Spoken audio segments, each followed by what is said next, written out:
ಮಂಗಳೂರು ವಿಲ್ಲುಪುರಂ ರಾಷ್ಟ್ರೀಯ ಹೆದ್ದಾರಿಯ ಮುಂಡಾಜೆ ಗ್ರಾಮದ ಸೀಟು ಕಾಡಿನ ಪ್ರದೇಶದ ರಸ್ತೆ ಬದಿ ಸೇಲಂ ನಾಟಿ ಕೋಳಿಗಳು ಪತ್ತೆಯಾಗಿದೆ.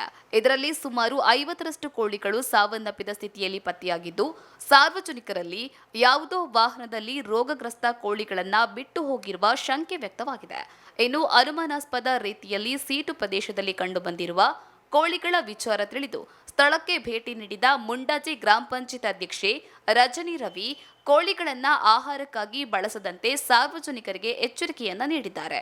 ಬಳಿಕ ಸಾವನ್ನಪ್ಪಿದ ಕೋಳಿಗಳನ್ನ ಪಂಚಾಯತ್ ವತಿಯಿಂದ ದಫನ ಮಾಡಲಾಯಿತು.